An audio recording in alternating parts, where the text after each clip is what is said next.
என்னிடம் science class வரக்கூடிய மாணவர்களுக்கான ஒரு சிறிய முயற்சி, என்னுடைய சிறிய முயற்சி. என்னென்னு சொன்னால், மாணவர்கள் பொதுவாக ஈவினிங் 4 மணிக்கு கிளாஸ்ன்னு சொன்னால், அவங்க சில நேரத்துக்கு 3 மணிக்கே வந்துடுவாங்க. அப்போ அந்த மாணவர்களுக்கு 3 மணிலேருந்து 4 மணியாக காட்டியும் அவங்க ஜஸ்ட் உட்கார்ந்து கொண்டு கதைச்சி கொண்டு தான் நிற்பாங்க. அந்த டைமில் அவங்களுக்கு பிரயோசனப்படணுன்றதுக்காக வேண்டி நான் ஒரு சின்ன லைப்ரரி செட்டப் ஒன்று செஞ்சு வச்சுக்கிறேன் மாணவர்களுக்காக வேண்டி. சின்ன லைப்ரரி செட்டப் உண்டு. அந்த மாணவர்கள் ரீட் பண்ணுறதுக்கான புக்ஸுகள் கொஞ்சம் நான் கொண்டு வந்து அவங்களுக்கு ஒரு மெத்தடோடு செஞ்சு வச்சுக்கிறேன். இதில் ஏண்டா எங்களுக்கு தெரியும், இன்றைய காலகட்டத்தில் மாணவர்கள் படிக்கிறதுக்கு சோம்பரப்படுறதுக்கு கூடவே என்ன காரணம்னு சொன்னால், அவங்க ரீடிங் வாசிக்கிறதுல சோம்பரம். வாசிக்கிறதுல சோம்பரப்பட்டாங்கன்னு சொன்னால் படிக்கிறதுக்கும் சோம்பரப்படுவாங்க. அப்போ இதனால் இன்றைக்கு உலகத்தில் உள்ள பெரிய பிரச்சனை, இந்த ஸ்மார்ட் ஃபோன் வந்ததுக்கு பிறகு எல்லாருமே குயிக்காக வீடியோவில் ஒரு டக்குன்னு பார்த்துக்கொள்ளணும், டக்குன்னு ஒரு வாய்ஸ் ரெக்கார்ட் கேட்டுக்கொள்ளணும்னு தான் பார்ப்பாங்களே தவிர ரீட் பண்ண மாட்டாங்க. இந்த ரீட் பண்ணுறதுன்றது அவங்களுக்கு ஒரு பெரிய ஒரு பாரம் மாதிரி விளங்கும். அப்போ இந்த ரீடிங் வெரி இம்பார்ட்டன்ட். வாசிப்பு தான் ஒரு மனிதனை முழுமையாக்கும்ன்றது நாங்கள் மறந்துடக்கூடாது. எந்த அளவுக்கு புக்ஸ்களை வாசிக்கிறோமோ அந்த அளவுக்கு எங்களோட மூளையில் விருத்தியும் மூளையோட ஆக்டிவும் நல்ல முறையில் இருக்கும், ஆரோக்கியமாக இருக்கும். ஆகவே அதுக்காக வேண்டித்தான் நான் தேவையான இன்னும் புக்ஸில் எடுத்துக்கொண்டு வருவேன். இது நேற்று தான் அந்த செட்டப்பை நான் கொண்டு வந்தேன்.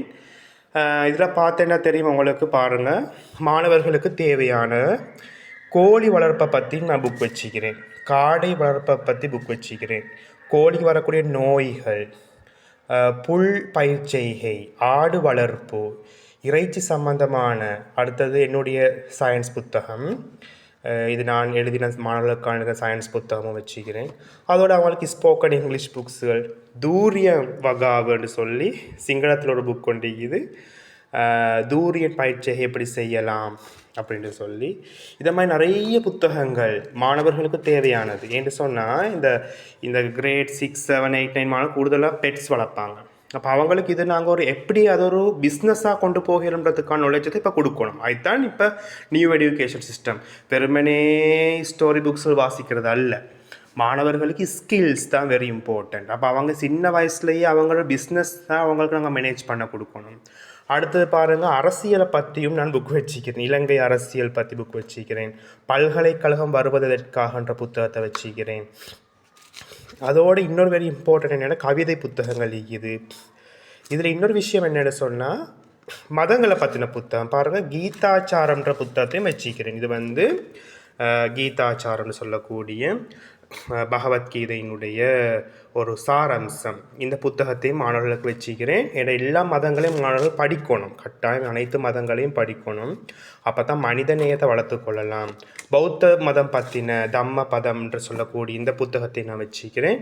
ஏன்னு சொன்னால் பௌத்த மதத்தை பற்றி அவங்க தெரிஞ்சுக்கொள்ளணும். அதோடு அவர்களுக்கான சயின்ஸ் வெரி இம்பார்ட்டண்ட்டான ஆல் புக் இது. இந்த புக் வெரி இம்பார்ட்டண்ட்டான book, the book of popular science சொல்லி 10 வெரி இம்பார்ட்டன்ட் திங்கை பற்றி சொல்கிறாங்க. இப்போ மாணவர்களுக்கு இந்த புக்ஸ்கள் தேடினாலும் கிடைக்காது, உண்மையாக சொல்ல போனேன்னு லைப்ரரியில் கூட இருக்கிறது சரியான கஷ்டம். அப்போ நான் இதை அவங்களுக்கு வச்சுக்கிறேன்.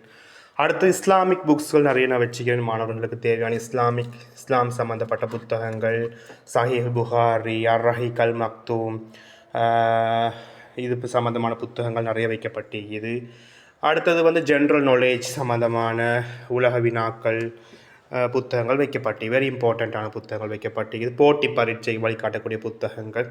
அப்போ எங்களுடைய மாணவர்களை நாங்கள் வெரி இம்பார்ட்டண்ட்டாக என்ன செய்யணும் அப்படின்னு சொன்னால், இதுக்காக வேண்டி நாங்கள் பழக்கணும் ரீடிங். இது நான் அடுத்த ப்ரைவேட் கிளாஸஸ் செய்யக்கூடியவங்களுக்கும் டியூஷன் செய்யக்கூடியவங்களுக்கும் ஒரு ரிக்வெஸ்ட்டாக முன்வைக்கிறேன். உங்களோட கிளாஸ்கள்லையும் ஏழுமான அளவுக்கு புக்ஸ் ரீடிங்கை கொண்டு வாங்க, வாசிப்பை கொண்டு வாங்க. வாசிப்பில்லாத படிப்பு அதில் எந்த யூஸும் இல்லை.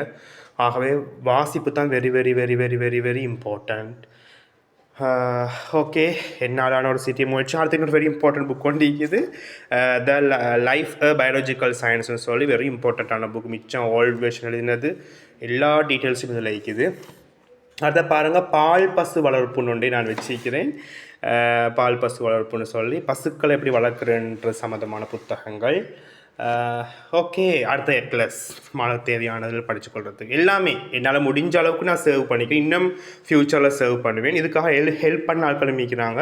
இந்த புக்ஸில் எடுக்கிறதுக்காக வேண்டி ஹெல்ப் பண்ண ஆட்களும் என்ற ஃப்ரெண்ட்ஸ் இருக்கிறாங்க. ஓகே, அவங்களுக்கு நன்றி. ஓகே, மீண்டும் சந்திப்போம். நான் உங்கள் இர்ஷாட் கமால்.